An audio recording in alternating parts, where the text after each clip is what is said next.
ध्यानमूलं गुरोर्मूर्ति पूजामूलं गुरोर्पदं मन्त्रमूलं गुरुर्वाक्यं मोक्षमूलं गुरुर्कृपा ॐ श्रीगुरुवे नमः.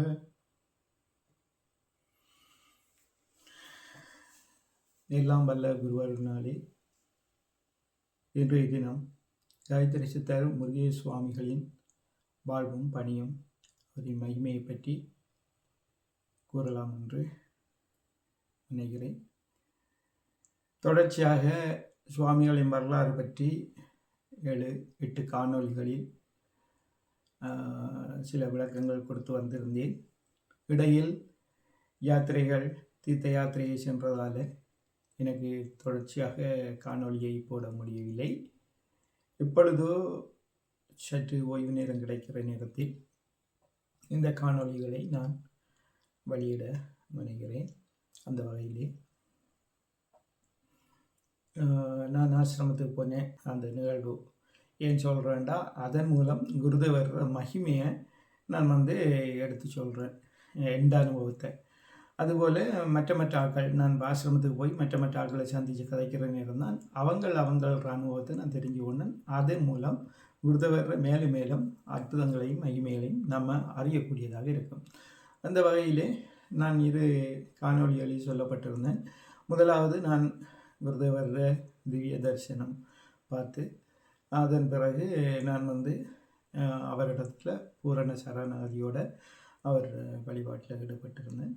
அதன் பிறகு ஒரு குறிப்பிட்ட நாட்கள் கழிந்த பிறகு சுவாமிகள் முதலாக எனது கனவில் தோன்றினார். அந்த கனவிலே என்னை ஒரு அபிஷேகம் பண்ணார். பால் அபிஷேகம் சென்ற காணொலியில் சொல்லியிருந்தேன். ஒரு ஆற்றங்கரை ஓரத்தில் நான் வீட்டிருக்கிறேன். பகலில் அந்த கனவு காண்றேன். ஒரு இடத்துல இருக்கிற நேரத்தில் நல்ல ஆத்தங்கரை ஓரம், நல்ல குயில் சத்தம், அந்த பறவைகள சத்தங்களோட நல்ல வாசனை அப்படியான ஒரு இடத்துல இருக்கிற நேரத்தில் சுவாமியால் வராங்க. அவர் சால்வியை எடுத்து இப்படி சுற்றி ஒரு இடத்துல வச்சுட்டு அதே பிறகு வேட்டியையும் கலட்டி சுற்றி வச்சார். கபீனத்தோட ஒரு பெரிய பால்குடம் கொண்ட தூக்குனார். தூக்கி அந்த பால் குடத்தில் வாயில் தண்டை கையை வச்சு அந்த கை மூலம் என்னில் அந்த பாலை சொரிகிறாரு, அபிஷேகம் பண்ணுறாரு. அப்போது அந்த பால் தொடர்ந்து அப்படியே ஊற்றப்பட்டு கொண்டு இருக்கு. நான் மூச்சு எடுக்க இல்லாமல் பெரிய அவதிப்பட்டு அந்த மூச்சு எடுக்கிறதுக்கு அவதிப்பட்டு கொண்டு இருக்கேன். ஆனால் சுவாமி நிப்பாட்டல, ஊற்றி கொண்டே இருக்கார். அப்போது கொஞ்ச நேரத்தில் பார்க்குறேன்னு அந்த உடல் தலையிலிருந்து அப்படியே இந்த பால் நிறமாக மாறிக்கொண்டு வருது. வரக்குள்ளே எனக்கு அந்த மூச்சு எடுக்கக்கூடிய அந்த ஓரளவு ஃபுல்லாக மூச்சு எடுக்கையில அந்த ஒரு உணர்வு கொண்டு வருது. வரக்குள்ளே பார்க்குறேன், என்னிலிருந்து பட்டு போகிற பால் மஞ்சள் கலரில் போய் அந்த ஆற்றுல சேருது. அந்த கனவு அதோட முடியும் கூட நான் இந்த கனவுல அந்த படுத்திருந்த மாதிரியே மூச்சு எடுக்கிறதுக்கு அவதிப்பட்டு என்னென்னு இந்த அவதிப்படுறாங்க. அப்போ தூக்கம் முடிஞ்சுது, கனவு முடிஞ்சுது. இருந்தும் எனக்கு அந்த உணர்வு அப்படியே இருந்தது. அதால் எனக்கு தூக்கமாக அது சுளுத்தி நிலையா அல்லது கனவு நிலையா ஒன்றும் சொல்லிக்கொள்ளாத மாதிரி நிஜமாக நடந்த மாதிரி தான் அந்த உடல் உணர்வெல்லாம் இருந்தது. அது ஒரு சனிக்கிழமை கண்டது. அப்புறம் எனக்கு ஒரு யோசனை, இப்படி ஒரு அற்புதமான ஒரு நிகழ்வு இருந்தது. இது எப்படி ஒரு மகிமை, நம்ம இதை எப்படி வீட்டாக்களுக்கு தெரியப்படுத்துறது, சொல்லிக்கொள்ள அவங்களுக்கு நம்பிக்கை இல்லை, யார்கிட்டையாவது சொல்லவே மேலாது. அப்படி என்று பெரிய குழப்பத்தில் நான் பின்னரங்களில் எங்கள் அப்பா தோட்டத்துக்கு போயிடுவேன். தோட்டத்துக்கு போனாலும் சின்ன வேலையில் புல் அதுகள் பிடுங்கிறது இருந்தால், அப்படி இல்லாட்டியும் தோட்டத்தை பார்ப்பேன். அந்த பின்னரத்தில் சூரியன் மறைஞ்சவரம் அந்த கொச்சி தலையெல்லாம் அப்படி அழகாக இதன்னும் கத்தரியெல்லாம் அப்படியே இந்த பின்னரத்தில் ஒரு அழகாக இருக்கும். அப்போ அதுக்குள்ளே தவண்டு எரிஞ்சு அதுக்குள்ளே இந்த விநாயகர் அவல் நல்ல சத்தமாக பாடுவேன். அது பாடுறது சுவாமி. அப்போ எனக்கு நான் பிள்ளையார் தண்ணி வணங்குறது. அப்போ பிள்ளையாருக்குரிய அந்த 12 நாமங்கள் இருக்குது. அதை சொல்லுவேன் அப்படின்ட்டு அந்த இருக்கிறது. ஆனால் இந்த அபிஷேகம் பண்ணுற எனக்கு தோட்டத்தில் போய் இருந்து யோசிக்கிறதுக்கு அந்த ஏழாமை இருக்குது. நான் அப்படியே கடற்கடைக்கு போகிறது, கடற்கடையில் போய் இருந்து தனிமையில் ஆறுதலாக இருந்து பின்னேரத்தில் அந்த கடலை பார்த்த மாதிரி கணக்க யோசிப்பேன். என்ன நம்ம நீ சில நேரம் அப்படி சாமியாராக போயிடுவோம், காட்டுக்கு போக வேண்டி வரும். அப்போ அப்படி தானே நம்மளோட உணர்வு காட்டில் போய் தவம் பண்ணி அப்படி தான் சாமியார் ஆகணுன்ற மாதிரி தானே நம்ம யோசிக்கிறது. அப்படி இப்படின்ட்டு கணக்க யோசனைகள். அப்போ சரியானது அன்றைக்கி ஞாயிற்றுக்கிழமையும் இதே மாதிரி திரும்ப போய் சாமியாருக்குள்ளே ஞாயிற்றுக்கிழமை போய் படுத்து பார்க்குறேன். பகலெல்லாம் கனவு வருதில்லை. சரியானது நீ திங்கக்கிழமை தோட்டத்துக்கு தண்ணி அடிச்சுட்டு வேலைக்கு கிளம்பி போகிறேன். போயிட்டு நான் போகக்குள்ளேயே 8 மணி ஆகிட்டு. 8 மணிக்கு ஷீலாக்காண்டு டவுனில் இருக்கிற சிங்களக்கா அவங்க தான் வந்து கதவெல்லாம் திறந்து எல்லாம் செய்வாங்க ஆஸ்பத்திரி. அப்புறம் ஆயுர்வேத ஹாஸ்பிட்டல்லாம் வேலை செய்கிறது. அப்போ நான் போகிறேன். தயாலன் ஒன்று யாரோ வந்து காரில் தேடி போகிறாங்க. அவள் சிங்களால் அப்போ தமிழ் இப்படி தான் கேட்பான். அப்படின்னு சொன்னான். காரில் வந்து தேடி போகிறாங்களாக்கா, தெரியலையே யாருண்டு அப்படின்னு நான் சொல்லிட்டு வேலை செய்து இருந்தேன். சின்ன மோட்டர் சைக்கிளில் ஒரு ஆள் வந்தார். 2 பார்த்தா புண்ணியரட்னம். அப்போ கோயிலில் நம்ம அவர் புண்ணியன்னு அவர் நல்லா கதைச்சி பேசியிருக்கிறாரு. அவர் வந்து மோட்டர் சைக்கிளில் உங்களை தேடி வந்த செல்வநாயகங்களாக்கள் நீங்கள் எப்போ வரல, இப்போ நீங்கள் வந்திருக்கீங்களாண்டு பார்த்துட்டு வர சொன்னாங்க.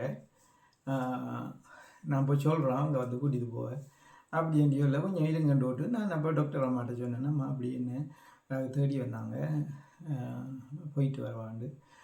அப்போ சரி, அப்போ ஷார்ட் லீவில் சைனை பண்ணி போட்டு போ அப்படின்னு சொன்னாங்க. அப்போ சரியாண்டு புத்தகத்தில் சைனை பண்ணிட்டு ஷார்ட் லீவ் எழுதி கொடுத்துட்டோம். நான் பாரம் கூட்டிகிட்டு போங்க என்று சொன்னேன். அப்போ சரியாண்டு விட்டு மூடவைகளில் கூட்டிகிட்டு செல்லநாயகங்கள்கிட்ட போனோம். அப்போ செல்லநாயகங்கள் சொன்னார், இப்போ தான் சுவாமி கதைச்சிட்டு வச்சுட்டாரு, கோயிலில் வேலை தொடங்குறதுக்கு இருக்குது. அப்போ அது சம்மந்தமாக சுவாமி அங்கேயும் எடுப்பார், அங்கே நம்ம போகலாம், இப்போ அங்காம் வர சொல்லியிருக்காரு, வாங்க போகலான்றது காரில் ஏற்றிட்டார் என்ன. அப்போ புண்ணியரட்னம் விட்ட போயிட்டு நான் காரில் ஏறினேன். இன்னும் ஒரு ஆள் எனக்கு சரியாக ஞாபகம் வரல, 3 பேரும். அப்போ அந்த அவங்க பெரிய ஆட்கள் தானே, என்ன காருக்கு முன் சீட்டில் வச்சு கூட்டிகிட்டு போகிறாங்க. எனக்கு பெரிய ஒரு இதாக இருக்குது, என்னடாப்பா நம்மளை முன்னுக்கு தாட்டி கூட்டிகிட்டு போகிறாங்க அப்படின்ட்டு. சாமி வர சொன்னோன்னே இவங்க எல்லோரும் நம்மளை ஒரு அன்பில் சரி சாமி இதுன்றாரு, நம்ம வேறு எதணும் என்ற மாதிரி ஒரு கௌரவமாக முன்னுக்கு தாட்டி கூட்டிகிட்டு போகிறாங்க.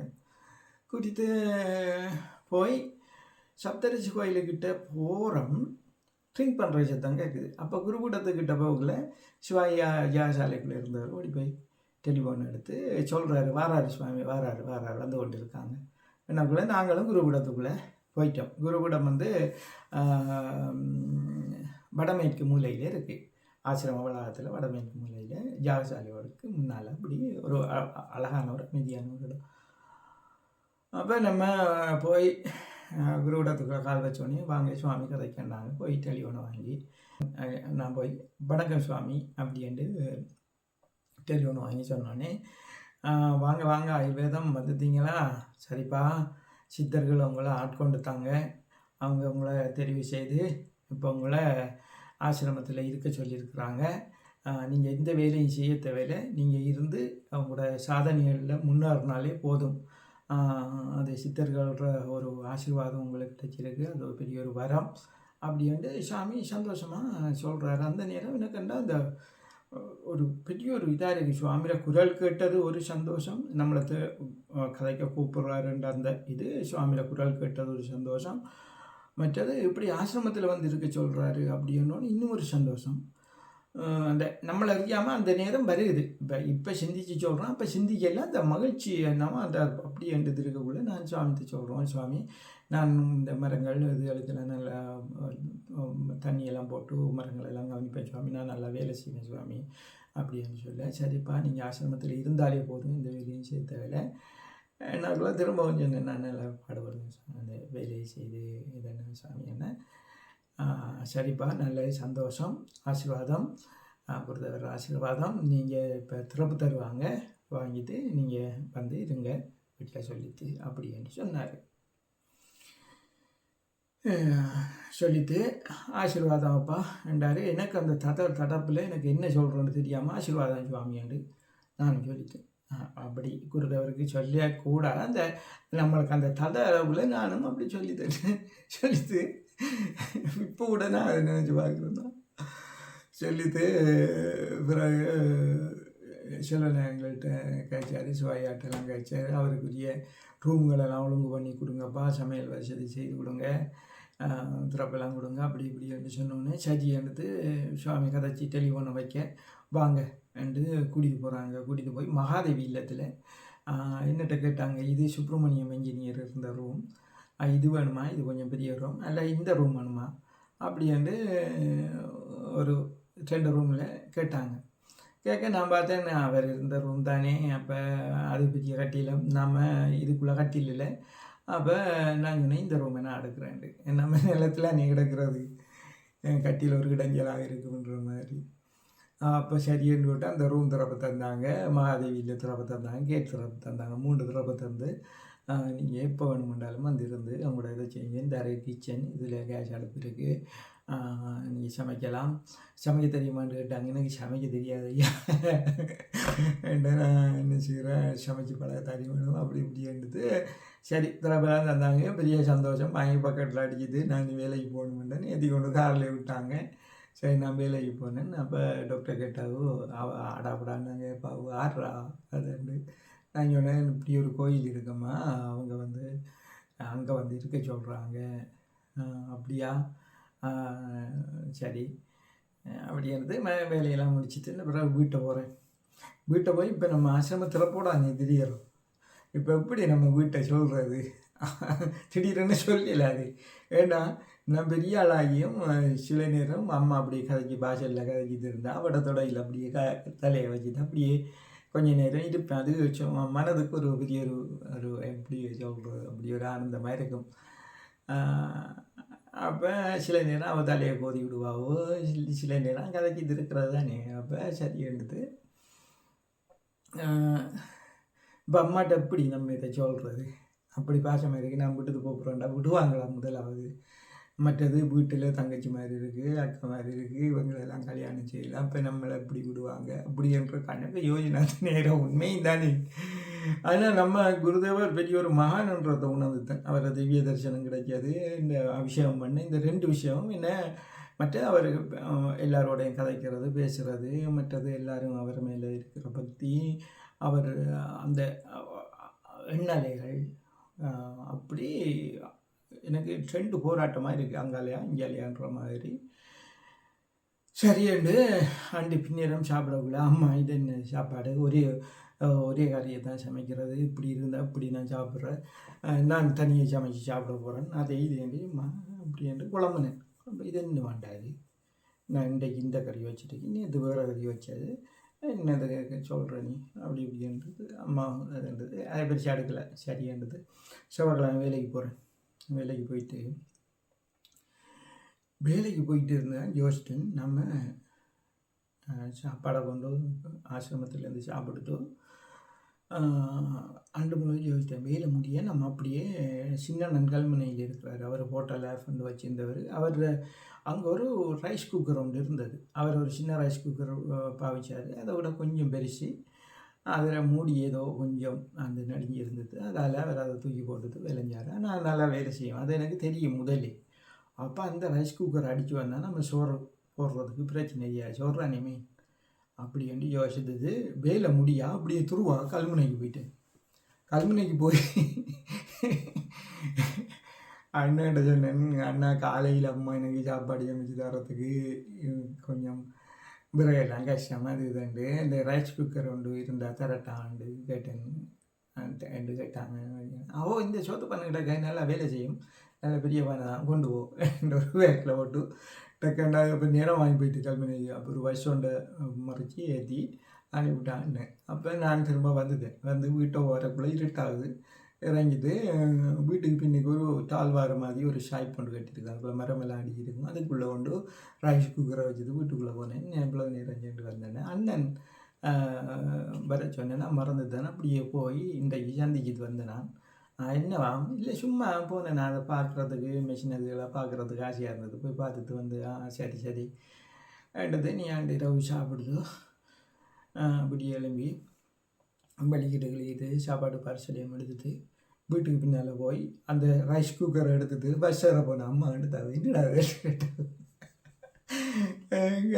அம்மா இது ரைஸ் குக்கர் அம்மா என்ன செய்கிறது இதுக்குள்ளே அரிசி போட்டு தண்ணி வந்து சோறு வரும் அப்படியா நேரம் இருந்தது ஓ இது அண்ணன்ட்டு தான் இது பழுதாகி கிடந்த காத்தாங்குடியில் இருந்து தடைச்சி தண்ணா அது அங்கொண்டு வரேன்ட்டு கொண்டு போயிட்டு பஸ்ஸில் ஏற்றிட்டு பெரிய ஷாப்பிங் பேக்கில் கொடுத்து கொண்டு போயிட்டு ஆஸ்பத்திரியில் ஓச்ச ரூம் இருந்தது அதுக்குள்ளே வச்சுட்டு இனி அங்கே வேலையெல்லாம் செய்து மத்தியானம் சாப்பாடை கொண்டு போய் ஆசிரமத்தில் சாப்பிட போகக்குள்ள இந்த ரைஸ் குக்கரையும் கொண்டு அங்கே வச்சுட்டு வந்துட்டேன் வந்து வேலையெல்லாம் முடிச்சு போட்டு அடுத்த நாளும் வீட்டான் போகிறேன் போய் திரும்ப அதே மாதிரி சாப்பிடக்குள்ள இது என்ன சாப்பாடு எனக்கு சோறெல்லாம் பழுதாகிட்டு இதெல்லாம் இப்படி சாப்பிட இல்லாத சுடியோரண்டா தான் சாப்பிடுவோன்னு குழப்படி பண்ணிட்டு நிற்கேன் அது பழுதாக இல்லை ஒன்றுமில்லை ஏதாவது செய்து என்னென்னா ஒரு வெறுப்பத்தோட உண்மை அப்பனே போகலாம் என்றது டாக்டர் அங்கே ஒரு ரூம் தந்திருக்காவோ அதில் நான் சமைச்சு சாப்பிடுவேன் அங்கே வாட்ச் ரூம் இருக்குது நான் நைட் வேலை செய்வேன் அது இது ஒரு மாதிரி குழப்படி பண்ணுறேன் இப்போ நம்ம ஒன்றும் புரியுதுல என்னடா என்ன நடந்தது சும்மா இருந்தது இப்படி எப்படின்றானே அப்படி எப்படின்ட்டு எனக்கு என்ன அந்த அவ்வளோ இதையும் வந்து இந்த வாழ்க்கையிலும் மறக்கையில் அது தாயை பிரிஞ்சு அவ்வளோ கட்டம் அப்போ சரியென்று விட்டு அடுத்த நாள் நான் மட்டும் சொல்லிட்டு போகிறேன் அப்படி தான் வேலையை போகல வியாழக்கிழமை போயிட்டேன் போய் வியாழக்கிழமை அங்கே பூஜை நடக்கிறது எங்கள் ஆசிரமத்தில் வேலை முடிய அப்படியே பூஜைக்கு போயிட்டு அங்கே ஏதாண்டது அப்போ தங்கிட்டு அப்போ வேலை முடிஞ்சு போகக்குள்ள நான் நினச்சதுனால கரையில் வந்து பருப்பு கறி வாங்கிட்டோம் ஒரு பேக்கெட் பருப்பு கறியும் வாங்கிட்டு அரிசி ஒரு கிலோவும் வாங்கிட்டு அப்படியே ஆசிரமத்துக்கு போயிட்டு நீ எல்லாம் முடிஞ்சோடனே எல்லோரும் போயிட்டாங்க. அப்போ இண்டையிலேருந்து நம்ம நிற்ப மட்டும் முடிவு எடுத்தாச்சு. இப்போது உடுப்புகள் கொண்டு வரணும் வீட்டிலேருந்து, அது ஒரு பிரச்சனை. அப்போ இப்படியான நேரத்தில் ஒன்று கொண்டு வரணும். ஒரு வேட்டி என்னத்தையும் கொண்டு வர்றது, ஏற்கனவே ஒரு வேட்டி இங்கே கொடியில் கிடக்கும். அப்படி இப்படின்ட்டு கொஞ்சம் கொஞ்சமாக இதுன்ட்டு வேலை நடக்குது. அப்போ சரியாண்டு போட்டு எல்லோரும் பூச முடிய போயிட்டாங்க. மகேந்திரன் ஐயாவும் நான் தான். மகேந்திரன் ஐயா சாப்பாடு சாப்பிட போயிட்டார் வீட்டை. அப்போ நான் ரைஸ் குக்கருக்குள்ளே அரிசி போட்டு பிறகு முடி வச்சு அது இதாக போயிட்டு, அப்போ நடாண்டு பாலஜனையிலேருந்து வந்து அவர் நின்றார். 2 பேருமாக பிரித்து சாப்பிடுத்து. அப்போ அண்ணான மடமெல்லாம் கட்டுப்படலை. இந்த மாதவி இல்லத்துக்குள்ளே கிச்சன் இருந்தது, அதில் சமைச்சு சாப்பிடுது. தூங்கி இவரும் வந்தார், மகேந்திர ஐயாவும் வந்தார். வந்து எல்லாருமே இருந்தது. என்னை கண்டு விடியெல்லாம் முன்னோடனே ஒரு சந்தோஷம் மாதிரி படாண்டு பல்லெல்லாம் நிற்கிது. தியானம் பண்ண போயிட்டு டக்குன்னு தியானம் பண்ணிவிட்டு வலிக்கிட்டு வேலைக்கு போயிட்டு அந்த வெள்ளிக்கிழமானே வள்ளி இங்கே இதெல்லாம் வேலையெல்லாம் முடிச்சுட்டு அடுத்த நாளும் இப்படி தான் வரக்குள்ளே ஒரு பருப்பு கறி வாங்கிட்டு வரேன். மத்தியானம் அந்த 12 மணிலேருந்து 2 மணி லீவு தானே. அப்போ வேலையிலேருந்து வரக்குள்ள கடையிலே போய் பருப்பு கறி வாங்கிட்டு வருவேன். இங்கே வந்து அரிசி போடுவேன், டக்குண்டு குழச்சி அடித்து சாப்பிடுவது, திரும்ப வேலைக்கு போகிறது. அப்புறம் இரவு வேலை முடிஞ்சு வரக்குள்ளேயே என்னென்றானே இருக்கிற மரக்கறி கறி உண்டு பருப்போ இல்லை என்னவோ கிழம்போ என்னமோ சாம்பாரை என்னானே கட்டிட்டு வந்துடுவேன். கட்டிட்டு வந்து அரிசி போடுறேன். இப்படி வண்டி ஓடுது. ஒரு நாள் திடீரெண்டு அப்போ வெள்ளிக்கிழமை வேலைக்கு முடிஞ்சு சனிக்கிழமை அரை நேர வேலையை முடிச்சுட்டு வீட்டை போனால் பாட்டு உழுவுது. அம்மா எங்கடா போனீங்க, அது இதே அதான் அப்படி போகிற ஒரு இடத்துல நிற்கிறதா அப்படி. அப்போ நான் சொன்னேன், இல்லைம்மா எனக்கு நைட் வேலையும் போட்டு இருந்தது, மற்ற வியாழக்கிழமை பூசா நான் கோயிலில் நின்றுட்டேன் என்ற ஒரு மாதிரி சமாளிச்சுட்டு உங்கள் இருப்பு கொள்ளுவில் ஆசிரமத்துக்கு போகணும் போல இருக்குது. அப்போ நான் சொன்னேன், நான் போகிறேன், மத்தியானம் சாப்பிடுது, நான் போகிறேன் இரவுக்கு அங்கே கோயிலில் நிற்கலாம், இல்லாட்டி வேலை இடத்துல நிற்கலாம். அப்போ அம்மாட சின்னடா இவன் இரவில் அப்பாவுக்கு எங்கே நிற்கிறான்னு தெரியாது. அவன் சரின்றது இவ்வளவு சிரிச்சு சொல்கிறான். அந்த நேரம் நான் பட்டுப்பாடு அப்போ சரி என்னது அண்டையோட 2 3 உடுப்பையும் சுற்றி எடுத்தது கிளம்புனேன் நான். சனி ஞாயிறு அங்கே நின்று ஆட்கள் வேலைக்கு வருவாங்க சுத்தமாக செய்ய செய்கிறது. அண்டு ஞாயிற்றுக்கிழமை சமைச்சு பார்ப்போம்னு விட்டு தேங்காய் பச்சை மிளகா அது இதெல்லாம் வாங்கி ஒரு சுதி வச்சு பார்த்தேன். சூப்பராக இருந்தது. அடிக்கும் ஒரு பானை சோறு. அப்போ பெரிய சந்தோஷம் தானே. பிறகு குழம்பு வச்சு பழகுன்னு அப்படி இப்படியாண்டு அப்போ வார பிள்ளைகளுக்கு சாப்பாடை கொடுத்தா டேஸ்ட் அறி நல்ல அறி நல்லா சமைக்கிறேன் இல்லைன்னு சாப்பிடுங்களா. அப்போ எனக்கு ஒரு உற்சாகமாக இருக்குன்னு நான் சமைக்க தொடங்குது. அப்படின்ட்டு இது சமையல் இதை கற்றுக்கொண்டாச்சு. இதை விடுவாமே இப்போ வீட்டையும் ஒரு மாதிரி நின்று பிரிஞ்சு கொஞ்சம் கொஞ்சமாக உடுப்பையும் கொண்டு வந்து ஒரு மாதிரி சேர்ந்தா முதல் மகேந்திரனியா இரவில் வருவார். இரவில் வந்தார். நான் இங்கே நிற்க தொடங்கினோடனே நீ நிற்கிறதானே நான் நின்றது காலையில் வரணுன்றார்.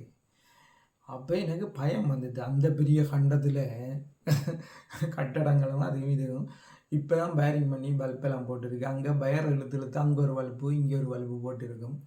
இருட்டாக தான் இருக்கிறது.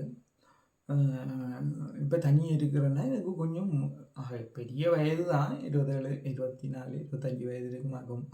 25 வயது. அப்போ பயம்.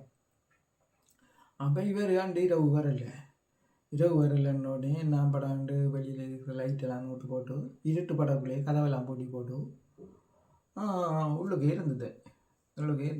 சமைச்சு சாப்பிடுதோ விவேகானந்தர் படம் இருக்கும், ஜெயஜநாதர் படம் இருக்கும். இதில் பார்க்குறேன். வேறு ஒன்றுமே இல்லையே. டெலிஃபோன் வருகுதாண்டு பார்த்துட்டு இருக்கிற சாமியால் எடுப்பாரோ அப்படின்ட்டு இப்படி மாதவி இல்லத்துக்குள்ளே இருக்கிற அப்புறம் விடிஞ்ச ஒரு தான் வெளியில் வரேன். அப்போ சரியானது ஒரு நாள் இப்படி ஒரு 2 3 நாள் ஓடித்து. இந்த 2 3 கிழமை ஓடிக்கொண்டு இருக்குது. டெய்லியில் வீட்டை பயம். வீட்டை தேட தொடங்கிட்டாங்க. பிறகு ஒரு அம்மாவும் தேடி வந்துட்டாவும். அது காப்பு விரத நேரம். அப்போ அம்மாவையும் கூட்டி கொண்டு சாப்பாடு கொடுத்தா அம்மா இதுதான் நம்ம இடம் அப்படின்ட்டு சொல்லி ஆசிரமத்தெல்லாம் காட்டி அப்போ அது அடங்கலை போய் அவர் மாயை சைக்கிள் ஏற்றி கொண்டு பஸ் ஏற்றி அனுப்பி கொடுத்தேன். அப்போ இவங்களுக்கு தெரியும் அவன் கோயிலில் நிற்கிறான் அப்படியே கெட்ட வழியில் போகலானேன்ற மாதிரி இருந்தாலும் அந்த ஆக்கள் தங்கச்சி மாதிரி அது இதெல்லாம் சொன்னோடனே கொஞ்சம் அம்மாவுக்கும் அப்பாவும் பேசுகிறது. அவன் போய் திருக்கா நீ பார்க்காம இருக்காது தண்டோன்னே அப்படி திண்டாட்டம் அங்கே நடந்து ஓட்டுது போராட்டம். இங்கே நம்மளுக்கு ஆசிரமத்து இதுகள் இருக்குது. எவ்வளவு தான் அந்த வாழ்க்கையில் கஷ்டமான காலம். பிறகு சரியன்னு போட்டு நீ காலையில் மகேந்திரன் இல்லை. அவர் காலையில் கோயிலெல்லாம் கூட்டி பூவெல்லாம் வாங்கி வைப்பார். குமாரதாசையா பூஜை பண்ணுவார். பின்னேரத்தில் சிவாயா பூஜை பண்ணுவார். இப்படி அது ரொட்டேஷனில் போய்கொண்டிருக்கு. நாம் இப்படி தான் காலையில் எழுந்தா வெள்ளை திட்டுறது வெளியிடுறது இதுகள் தியானம் பண்ணுவேன்.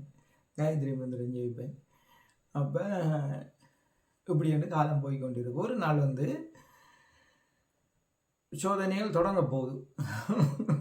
ஒரு நாள் அப்போவும் இவ்வளோ காலமாகிடுச்சு. ஒரு 2 3 கிழமை ஆச்சு. கதவு திறக்க மாட்டேன் இரவில். ஒரு நாள் சரக்கண்டு சத்தம் கேட்குது. எண்ணெயில் திறந்து பார்த்தேன். பெரிய ஒரு மாட்டோண்டு உள்ளுக்கு தென்னை மரத்தை கடிக்குது. இப்போ தென்னை வாசலில் நிற்க தென்னையே கடிக்குது. நாளைக்கு பந்தாக்கள் என்ன தென்னையெல்லாம் கடிக்கிறீங்க நீங்கள் பார்த்துட்டு இருந்து இதுன்னு கேட்பாங்களே அப்படின்ற அங்கே கேட்டை போய் பார்த்தோம். கேட்டு திறந்த மாதிரி கல்லுண்டை வச்சு போட்டோம். இந்த பசுவை கலைக்க போனால் இந்த பசு லேப்டாப் எடுத்துட்டு கலைச்சா இந்த ஆசிரமம் ஃபுல்லாக சுற்றுது.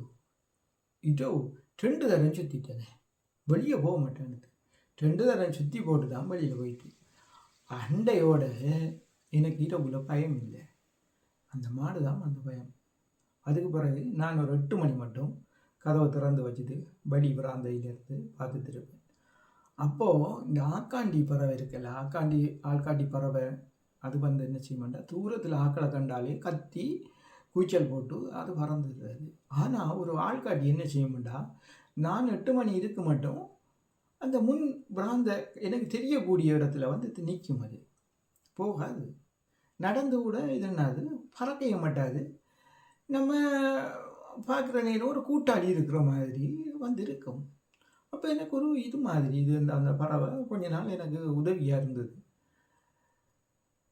பிறகு அப்படின்ட்டு காலங்கள் ஓடிக்கொண்டிருக்கு. ஒரு நாள் காலையில் ப்ரஷ் எடுத்துட்டு பல்லு தீட்டி மகாமேரு கோயில் அந்த இடத்த மண் குமிச்சிருக்கேன். அந்த மண் கும்பத்துலேருந்து வள்ளி விளக்கிட்டு இருக்கேன்.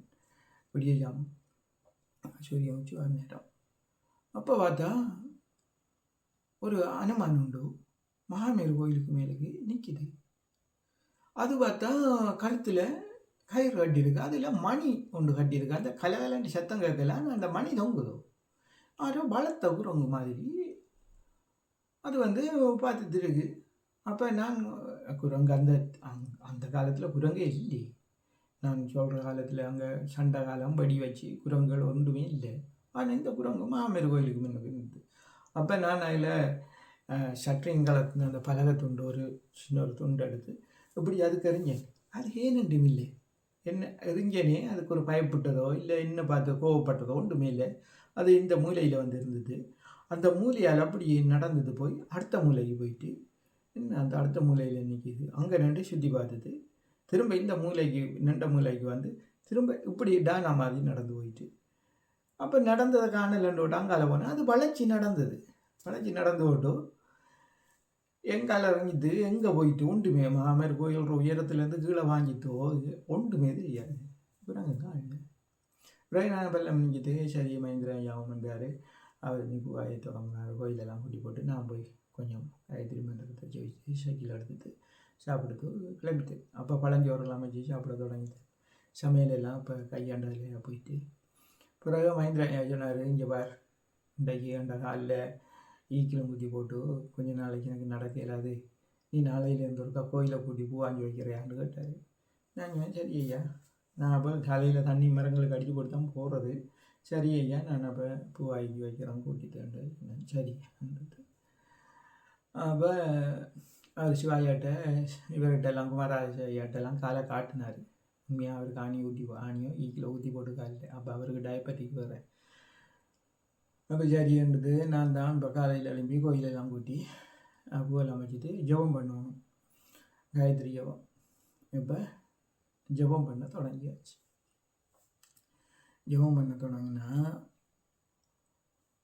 நான் ஏற்கனவே பிள்ளையாரை விட்டால் வேறு கடவுளை கும்பிட்றதே இல்லை. இப்போ காயத்ரி மந்திரம் சொல்லணும். இப்போ அந்த போராட்டம் தொடங்கிது. மற்ற இது காயத்ரி மந்திரத்தை சொல்கிறதுக்கு மனசு வராது, பிள்ளையார் கோவிச்சிடுவாருன்ற மாதிரி மனம் இதன்னும் இருந்தாலும் காயத்ரி மந்திரமும் கொஞ்சம் சொல்லுவேன். பிள்ளையார் மந்திரத்தையும் டெய்லி சொல்லி கொள்கிறேன். அப்புறம் காயத்ரி சொல்கிறேன். இப்படி பெரிய ஒரு குழப்பமாக அப்படியே இருக்கக்குள்ளே 2 மாதம் கடந்தது. சுவாமி வந்துட்டாங்க. சுவாமி வந்தோடனே நீ சுவாமி அப்போ முதல் சுவாமி கூப்பிட்றாரு எங்கள் ஆயுர்வேதம் அப்படின்ட்டு.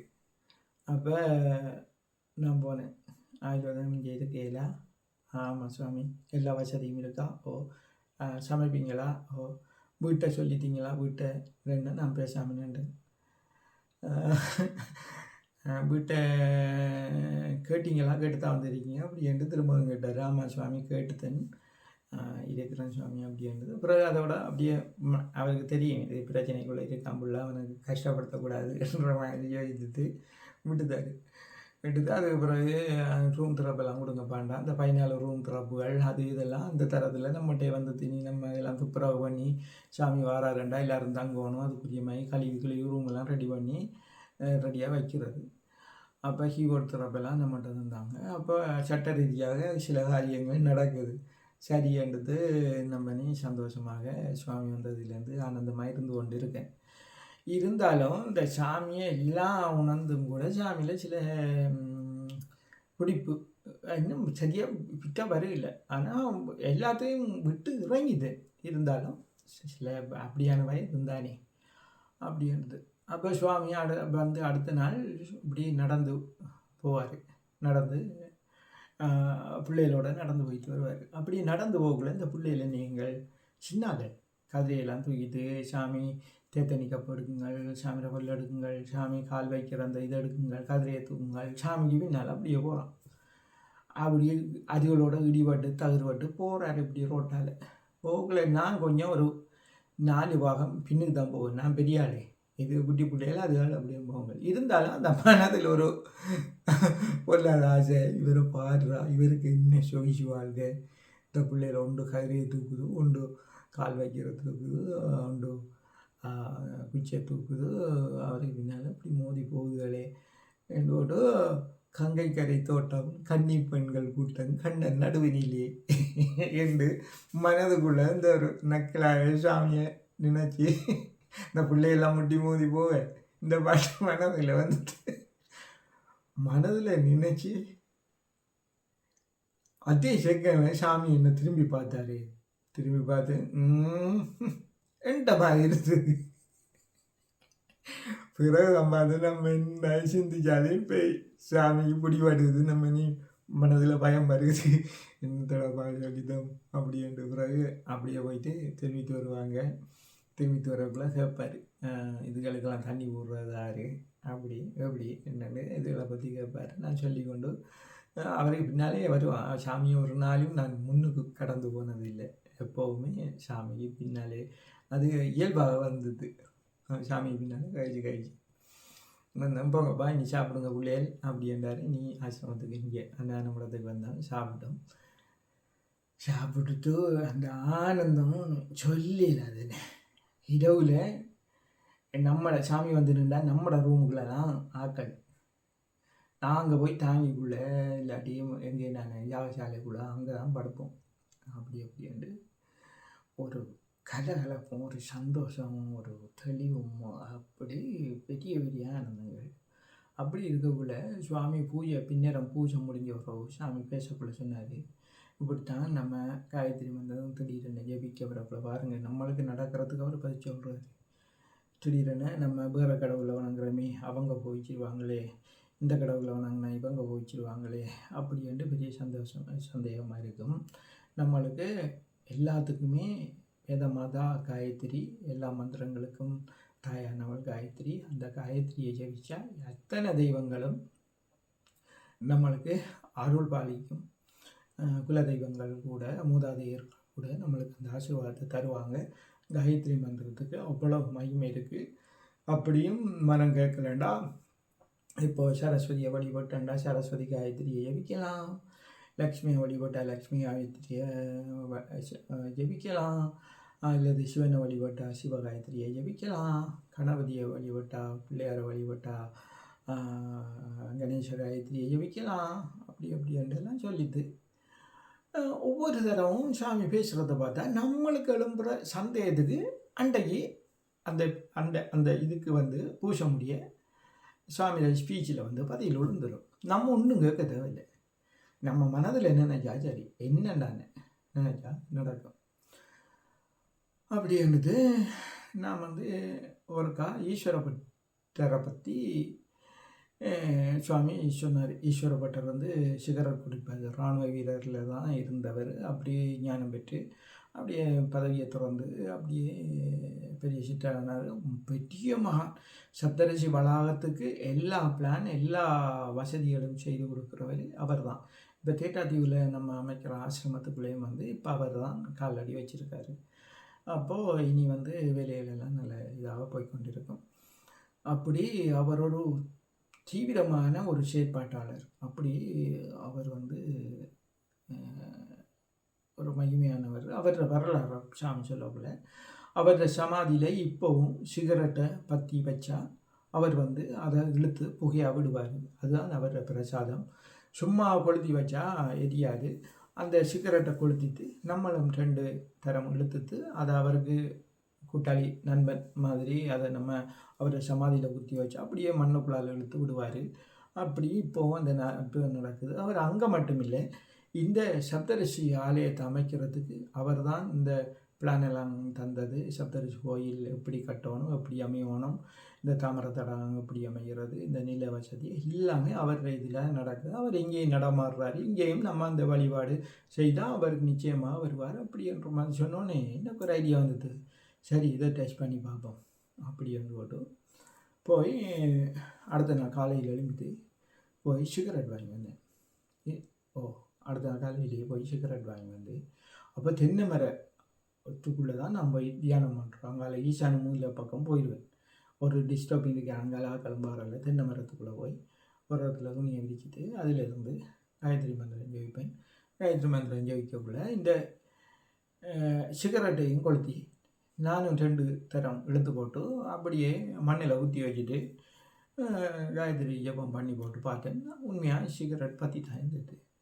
அப்போ எனக்கு இன்னும் ஒரு ஆர்வம் தான். அந்த நேரம் கண்ண முடித்து இருந்தது. இது எப்படி வருதுன்னு பார்க்கணுன்னு போட்டு அடுத்த நாள் போய் ஒரு சிகரெட்டை வாங்கிட்டு வந்தேன். அப்போ சிகரெட் அப்போ கடையும் திறக்க மாட்டாங்க, பின்னாலாம் போய் வாங்குறது. வாங்குள்ள 2 வாங்கிட்டு வந்தேன். 2 வாங்கிட்டு வந்து ஒன்றை வச்சுட்டு ஒன்றை கொளுத்தி 2 அடி அடிக்கி போட்டு நிலத்தில் ஊற்றி வச்சு தியானம் பண்ணி தான் அண்டையும் கண்ணை மூடிட்டேன். அது நம்மளை அறியாமல் ஜெபம் பண்ணதில்லவங்க கண்ணை மூடிக்கிறது அது எப்படி பத்துன்றது பார்த்துக்கொள்ளலாம் போயிட்டு. அப்போ சரி என்னது 3ஆம் நாள் கண்ணை முடிச்சுட்டே இருந்து பார்த்தோம். உண்மையாக நிலத்துக்குள்ளால் புகை போகுது தான், அவர் இருக்கிறாரு இன்னும். அப்போ இது ஈஸ்வரப்பட்டார் நடமாட்டம் அவர் இது ஆசி இருக்குன்றது தெரியும். அந்த சிகரெட் மனத்தான் இப்போ நம்மளை சிகரெட் குடிக்கலாம் மறைவில் இருந்துன்றெல்லாம் யோசிப்பாங்கண்ணே. தென்னந்தோட்டத்துக்குள்ளே சிகரெட் பத்திர ஆசிரமத்துலேண்டு அப்படியும் ஒரு பயம் பெறுவான். நாங்கள் ஒத்தரும் பாரல. இந்த 3 நாளும் சுவாமி நான் தியானம் இருக்கிற நேரம் ரோட்டால் நடக்க போகிறாரு விடியத்தில். நடி சுவாமி சப்தரிசி கோயிலை சுற்றி நடப்பார் அப்படின்னுவார். நான் இருக்கிற பக்கம் என்னப்பா முந்திரி இன்னைக்கு தென்னைக்குள்ளே இடையில முந்திரி மரம் வச்சுண்டு முந்திரியாது அப்படி இப்படின்னு கேட்டுக்கிட்டெல்லாம் வந்து போகிற மாதிரி இருக்கும். அப்போ எனக்கு பயம் தான். அந்த 3 நாள் அப்படி நடக்குது. சரின்னு விட்டு அடுத்த நாள் வாங்கணுன்னு விட்டு 4ஆம் நாள் போகிறேன். சாமி எப்படியும் குழந்த பிறகு தான் வெளியில் வருவார். அண்டு இப்படியே சாமம் போகிறேன். சாமி கேட்டில் நிற்காரு. கேட்டடியில் குச்சியோட நின்றுது. அப்போ பரிமளாண்டி சாமி நேரத்தோடு வந்துட்டாருன்றது அவள் வலிக்கிடுது. டக்கண்டு சுவாமியோட கழிச்சிட்டு என்னப்பா என்ன டீ போட்டையெல்லாம் பிள்ளைகளுக்கு சாப்பாடு என்ன அது தண்டு கதைச்சிட்டு இதுக்குள்ளே நான் மெல்ல இப்போது கேட்டை தாண்டி போகணுமே.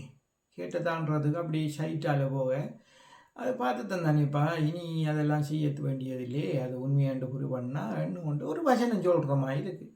அப்போ அவர் எனக்கு தெரியும் சில விஷயங்களில் பார்த்துருக்கேன். நம்மளுக்கு ஒரு மாதிரி விளங்கும், மற்றவர்களோட கதைக்கிறது வேறையாக இருக்கும். அதுபோல் அங்கே சாப்பாடு சம்மந்தமாக ஏதோ கதைச்சிருக்காரு. எனக்கு இப்போ நீ சிகரெட் வாங்கி கொளுத்தி நீ கண்டுத்தானே திரும்ப என்னத்துக்கு வாங்கி கொளுத்த போகிறான்றது அதை உறுத்துறாரு. உடனே அங்கால போகிறத நிப்பாடிது. கதவுக்கு கொளுக்கி ஓட போகிற மாதிரி கதவை சாத்தி போட்டு வந்து இங்கப்பா தியானம் பண்ண போகிறீங்களா? ஆமாம் சாமி தியானம் பண்ணுறதுக்கு சரி பண்ணுங்க நல்லது அப்படின்றது. நீ நான் போயிட்டு நான் தியானம்லாம் பண்ணிட்டு நீ வந்து அப்படின்றது இருந்தேன். இது அற்புதமான ஒரு சந்தர்ப்பம் உண்டு. அந்த ஈஸ்வரப்பட்டர் இது உண்டு. பிறகு அடுத்த நாள் நான் தியானம் பண்ணுறேன். தியானம் பண்ணக்குள்ள முதலாக இந்த வானத்தில் சமஸ்கிருத ஓம் சூரியன் போல ஒளி வடிவில் நான் பார்க்குறேன். நான் அதில் ஜபிச்சிருக்கக்குள்ள கண்ணை மூடித்தான் ஜபிச்சிருக்கேன்.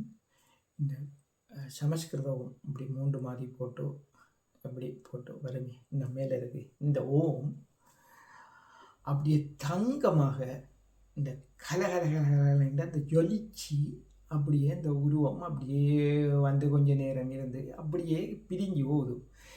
இந்த சில நேரம் படத்துகளில் காட்டுற மாதிரி இன்னும் அந்த நான் இதை பற்றி சிந்திக்கவும் இல்லை. அதுதான் முதலாக நான் கண்டது. இந்த பிரணவ மந்திரம் தான் இந்த தியானத்தில் நான் பார்க்குறேன் சுவாமி இருக்கப்பில். அதுக்கு பிறகு தியானம் எனக்கு படிப்படியாக முன்னேற்றத்தை தந்தது. அதுகளை அடுத்த காணொலியில் நான் விளக்கமாக சொல்கிறேன். இதோட இந்த காணொலியில் வச்சுக்கொள்கிறேன். குருவே சர்வலோகானாம் விஜயே பவரோகிணாம் நிதே சர்வ வித்யானாம் ஸ்ரீ தட்சிணாமூர்த்தயே நமः.